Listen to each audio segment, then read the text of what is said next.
Hey guys, welcome back to another video, to another stream. I'm super excited about this one. We've had this planned for quite a while now.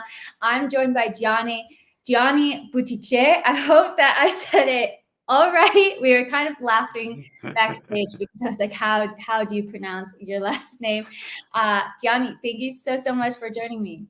Hey, good to be here. You nailed the pronunciation of the name. Thank you. It sounded very Italian. You beat what my British mates will often get it completely wrong. So I'm very happy with that. Amazing. I'm happy to hear that. So obviously we have a massive game in the Champions League coming up. It's Chelsea versus Juventus. And you were saying backstage, a lot of people know you for FPL, but they might not necessarily know that you're a Chelsea fan as well. Yeah, do you know what it was? Like I grew up watching football with my dad, and my dad's from Italy and always watched Italian football as a kid. And then it got to the point where I was at school and I was like, I need an English team. Like I support all the Italian teams. I need an English team. Like all my friends support United and Arsenal and Liverpool. And at the time, this was like the late 90s. Chelsea weren't a sort of top four team back then. They were sort of sixth best team in the league or whatever. And at the time, they were buying loads of players from Italy, from Serie A, from AC Milan. There was Italians there like Di Matteo and Zola. So I was like, Dad, I'm going to support these guys. And he was like, yeah, good choice, son. They got loads of Italian players. So whilst I'm a Chelsea fan now, I still follow Serie A. And of course, like I'm always supporting the Italian teams in Europe, unless they're playing Chelsea, of course. I love that story. That is such a cool way to start supporting Chelsea. I absolutely love that. So I kind of want to talk about the Juventus side of this and focus on it because I don't know that much about Juventus. I've just seen them play when we've played them in the Champions League and maybe some odd game there, but you are the Serie A expert. So I looked up before this stream. They're currently seventh in Serie A, which is quite surprising, I think, from somebody who doesn't follow Serie A. So, what's going on with Juventus this season? It's been such a tricky start. Like you expect Allegri to come back to Juve, and remember Pirlo was sacked. Allegri comes in at the start of this season. This is a manager that has got Juventus to all sorts of silverware. He's got them to a couple of Champions League finals. So when he came back, everyone just expected it to be the same old Allegri team.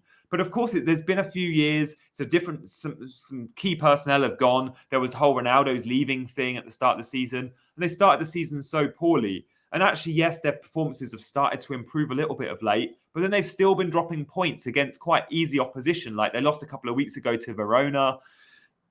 They have, however, still picked up, right? They started the season poorly. They've started to get better. And the Champions League form, as Chelsea fans know, has been good. Did the double over Zenit, beat Chelsea. They've been looking good in the Champions League. But yeah, it's not been the start to the season people expect. Like, I think they're 4 points off Atalanta in fourth and that lying in seventh. Juve fans are used to seeing them top of the league all the time. And if they're not top, they're second. So seventh at this point in the season isn't good.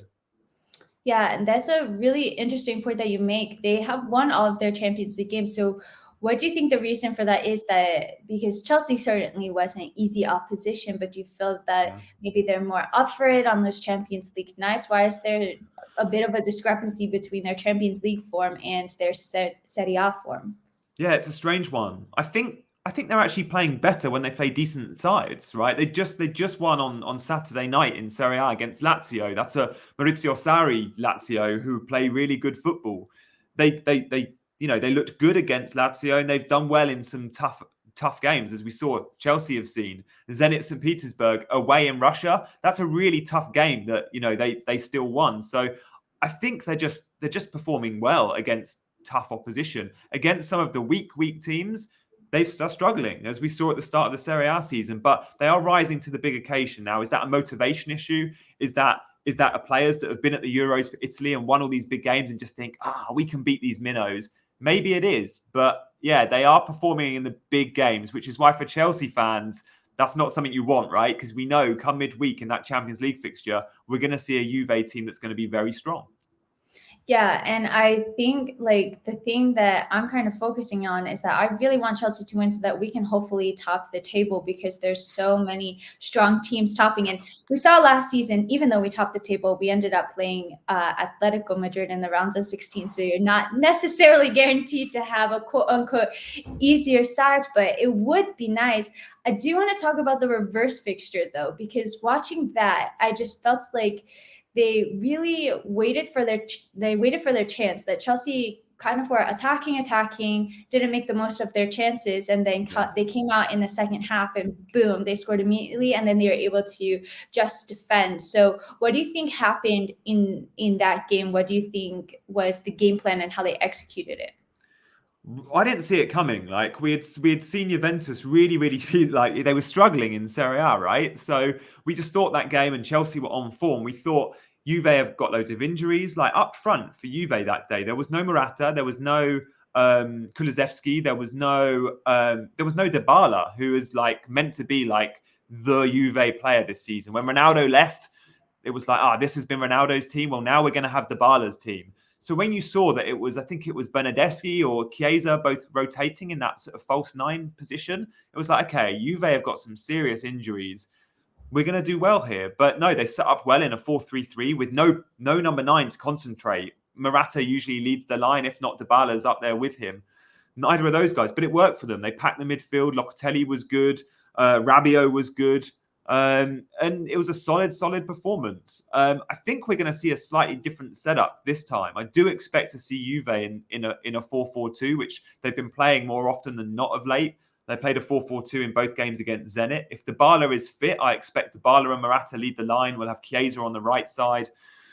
It will be a very strong team, but they will commit numbers going forward. Like Allegri teams like to attack, and in a way that might play into our hands. So what do you think is the advantage of playing in a 4-4-2 versus the 4-3-3 that you mentioned previously? Yeah, it's Allegri's teams. Like he's so flexible, which is why it's hard to like pin down exactly what he's going to do against Chelsea. Like we've seen them this season play a 4-3-3, like against Chelsea in that game.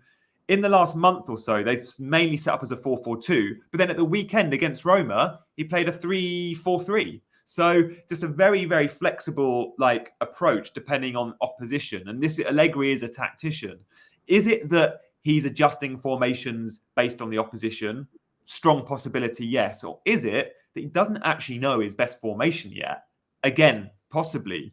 So I'm really intrigued to see exactly what they do. I think if you're a Juventus fan, you probably want to see that 4-4-2 with two up front. Morata and Dybala will complement each other nicely. And we know Morata well, right? Like Chelsea fans know him so well. I mean, he's a Madrid boy. You know him so well. Yeah. And you've watched his progress for Spain. But he's one of those strikers that managers seem to really like. I know he misses a lot of chances and he's not the most clinical, but he works hard for the team. And when you've got someone with Dybala's quality, if you've got a runner that's going to work hard like Morata next to him, it's a really dominant strike partnership, especially when you put Chiesa, one of the stars of Euro 2020, in that team. And he is the golden boy in that team. It's Dybala and Chiesa's Juve for me. Yeah, I mean, I feel like it's just written in the stars that Morata is going to score against us, because like, why would that not happen? But yeah, I agree with you. I feel like that in that game, I did expect Chelsea to win, and Juventus were stronger than I thought, having known that their form in Serie A wasn't so incredible. And it's interesting that you said that they actually played a 3-4-3 this weekend, because perhaps they're trying to, maybe they use that as a test game, because Chelsea play a 3-4-2-1, and maybe they want to kind of mirror what Chelsea are playing, so they have a game of practice for that as well. We just don't know. So kind of switching to the Chelsea side of things, we've seen that Chelsea have been scoring a lot of goals recently, and that's without Lukaku. But I almost feel that this Chelsea side looks more fluid without Lukaku in it. It's kind of a weird one. What do you think? Crazy. Absolutely crazy that. Like, I was devastated when I saw that Lukaku injury. I think he went off. It was in a Champions League game, right? And since he's not been in the team, we've looked so fluid in attack. And I think that's a combination of reasons. Like, Kai Havertz has done so well bringing other players into the game. The fullbacks look like more advanced than ever, which helps. But also, we've had the return of Hudson-Odoi, which has been massive. I do think, like, whilst as good as Havertz has been, of course, Lukaku's going to come back into the team and be the number 9. But the way Havertz is playing and the way he's playing others into the game, maybe we see Havertz in one of those 10 roles. Maybe he's played well enough in the last month to kind of earn a space in this team with Lukaku or just off Lukaku. But knowing that Hudson-Odoi's been playing well, knowing Mason Mount's been a go-to of Tuchel's, knowing when Pulisic and Ziyech come off the bench, they do well. When you've got only 2 spots available in those sort of attacking number 10 roles, and you've got all the players I just mentioned, Timo Werner will be in the mix soon. It's like, okay, that's some serious competition for places. Yeah, I feel like it's almost like just a selection headache, and I don't want to complain about that necessarily, but like, do you think that that could play a part into the form? Maybe the players kind of need, like more of the, how do I explain this? Like more to have the same players playing with them Yeah. more or less week in, week out in order to gain that chemistry. So kind of like how we see, Liverpool for so many years, you knew that it was going to be Salah, Mane, and Firmino. And now we're kind of seeing Firmino's out injured, but maybe that plays a role into it as well. But I think another interesting thing is that Chelsea's attackers really haven't even been scoring goals. It's all been coming from the defenders and midfielders, surprisingly. Does that worry you at all? Yeah, I mean, you want to see a number 9 scoring goals, but it seems that, like, since Tuchel has taken over at Chelsea, no matter who's been playing up front, whether it's been Werner or Havertz or so far Lukaku, we've not seen a huge amount of goals. And it seems to be that the reliance on the wide forwards, as I like to call them at Chelsea, the wing backs, they are wide forwards. Like, make no mistake about it. They're listed as defenders in things like fantasy games, or when you see like Sky Sports News put the teams up. But, these guys are wide forwards, and Tuchel often describes his formation as a front 5 and a back 5. And I love that terminology. Like, it's not a 3-5-2 or a 3-4-3. For Tuchel, it's very simple. It's a front 5 and back 5. And the 2 wing backs, whilst they're considered kind of always in that back defensive line of 5 without the ball, with the ball, they're very much considered front 5 players. And I love the fact that Chelsea have got players like Reece James and Chilwell that are so comfortable in front of goal. They're so comfortable providing opportunities and assists. Yes, I want to see my number 9 scoring more goals. And I'm sure Lukaku will get some serious numbers when he's fit. But it's just amazing the sort of football we're seeing through the fullbacks. And I'm a big fan of that. And I know what you mean about the whole like consistency thing. Like, we have seen teams in the past like Liverpool where we can just name the 11 in our sleep. And perhaps the reason Chelsea did so well last season, in the Champions League especially, we could almost name the 11 by the end of the season. It kind of picked itself. Well, we're in a very different position this season because the injuries, yes, there's been some. The lack of form, the likes of Mason Mount haven't been playing to his best. And then you look at the rise of the likes of Hudson-Odoi and think, has he played his way in? And then you add the fact that Chelsea have bought players like Lukaku, and it's like, okay, there's even more competition for places because Lukaku's been added and no one's been sold, really. I mean, yeah, sure, like Giroud's not there, but he wasn't considered a starting 11 player. So there's more competition in that 11.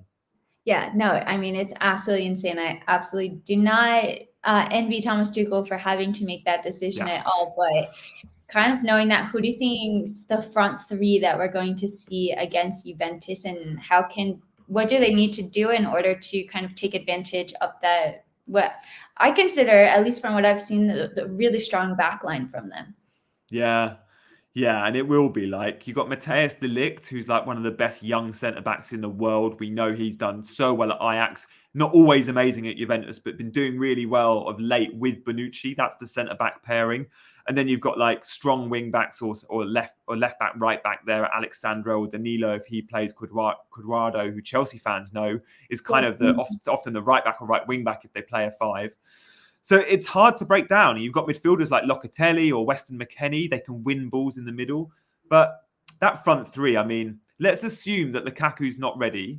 We don't, and perhaps Werner's only fit enough to feature from the bench. So I'm going to say he's going to go Havertz as the number 9. And I think we're going to see the 2 supporting players as we saw this weekend. I think Hudson-Odoi may have played his way in. And I think Mason Mount, because of what Mount has done in the last season under Tuchel, like, think about that Atletico Madrid game and the Real Madrid game. Mason Mount, and in the final, of course, against City, Mason Mount was superb. So I think we're going to see Mount, Hudson-Odoi, and Havertz. But, maybe sub appearances from the likes of Werner Ziyech or Pulisic, who great to see Pulisic come on and score a goal at the weekend. Yeah, I am a massive fan of Christian Pulisic, not just because I'm American, but just Of course. also because of the amazing player that he is. And I mean, that's 2 goals for him now. One for club versus Mexico in the World Cup qualifiers, and now another one for Chelsea. And what I thought was interesting was that they were actually very similar goals. That Christian Pulisic makes those runs. He just has that instinct, and he's going to get into the box. And so I could completely see him maybe coming off of the bench. I really would love to see him start, but I don't think he's necessarily ready just yet. And like you said, Yeah. Callum Hudson-Odoi has been playing so well. And Mason Mount, while he hasn't been playing amazingly, I know he also had like dental surgery. I remember when I got my wisdom teeth out, I was out for like weeks. It was the most terrible experience ever. So I don't know how he's come back from that so quickly, but hopefully he can get back to his best. But what do this Chelsea side need to do in order to win this game? Yeah, I think more of the same. Like, I just want to see a confident Chelsea, and I feel like in recent weeks, this Chelsea team has gone from a team that looked quite dogged and can edge out victories to a team that can actually score quite a few goals. And the Yeah. last few Chelsea games, like, I thought they blew Leicester away. I was so impressed with that first half, especially. And it just looks like Chelsea are a team now that on any given game, there's more than 2 goals in that team. And at the start of the season, I looked at it and I was like, if we score today, it's going to be 1 or 2. Now I think if we start scoring, it can be 3 or 4. Now, I don't think against Juventus it's going to be easy to clock at those numbers, because the Juve backline is very strong and experienced, especially with the likes of Bonucci in there.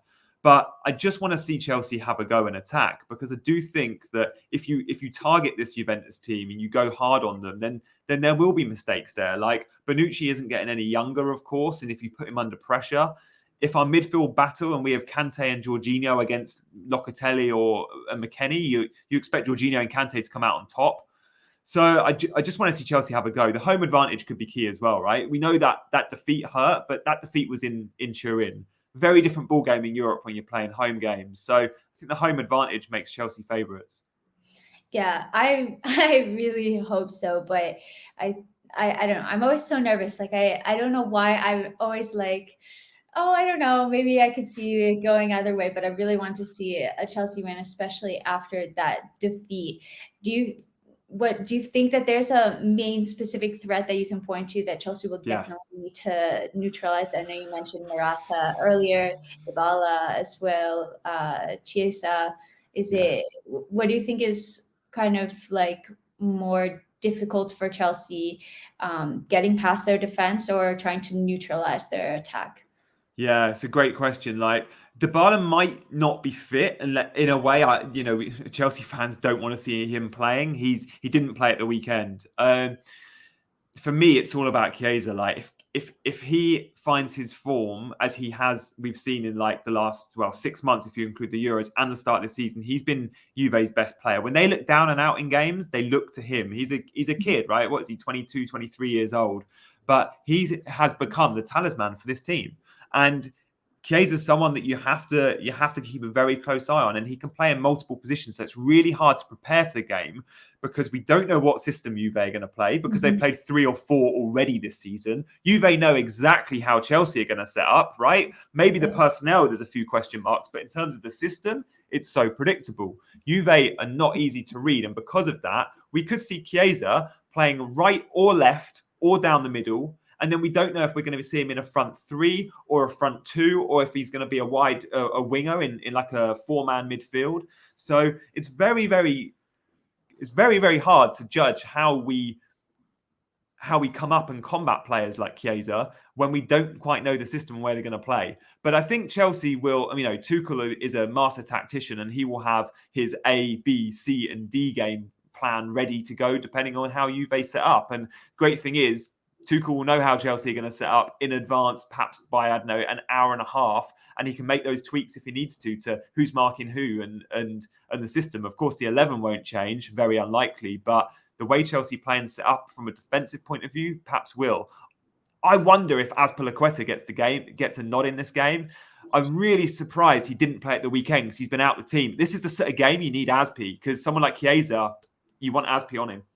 I was thinking the exact same thing. You read my mind because I was like he played. I know that he was out for a little bit, but then he was playing with the Spanish national team, Mm, and so I thought for sure he was going to start against Leicester. And the only reason that when the team sheet came out, that I was thinking maybe he's not starting is because he would be starting for this Juventus game, and maybe Thomas Tuchel didn't want to start him 2 games in a row yeah. because he is getting a little bit older.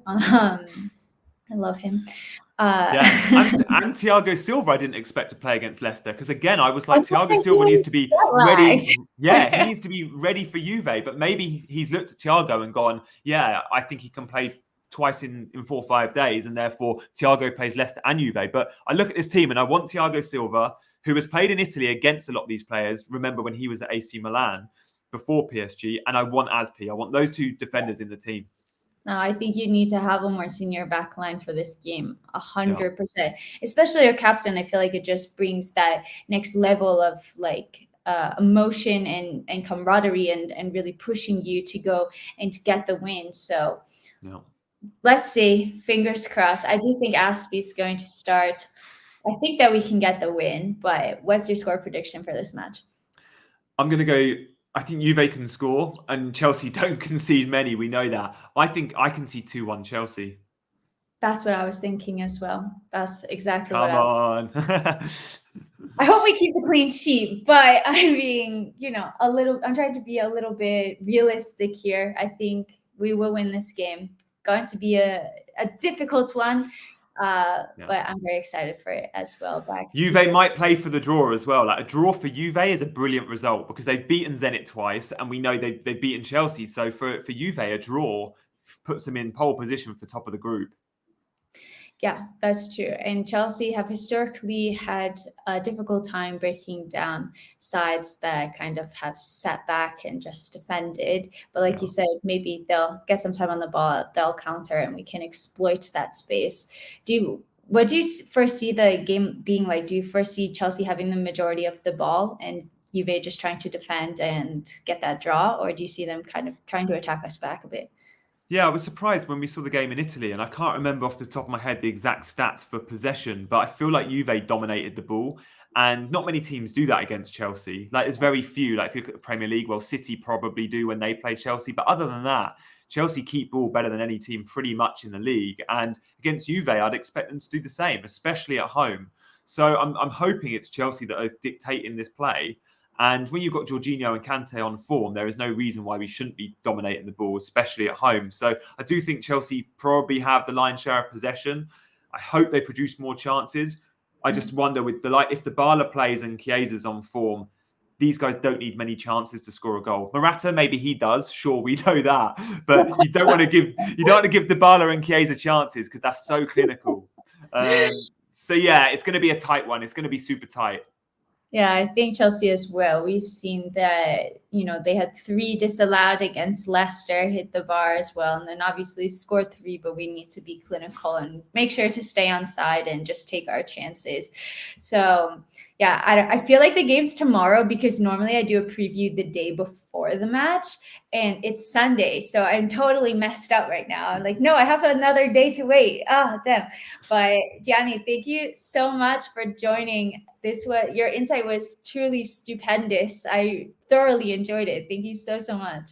No, thank you for having me. It's been awesome coming on, and I hope to come on again to chat Chelsea with you. Like always, a pleasure. So thank you. Awesome. Guys, I'll put Gianni's Twitter and I can put Instagram as well. Let me know if there's any other socials that you want me to put in the description. Make sure to follow him, especially for FPL tips. If you're an FPL fanatic like me, my team is not doing so well this year. So I definitely could use it.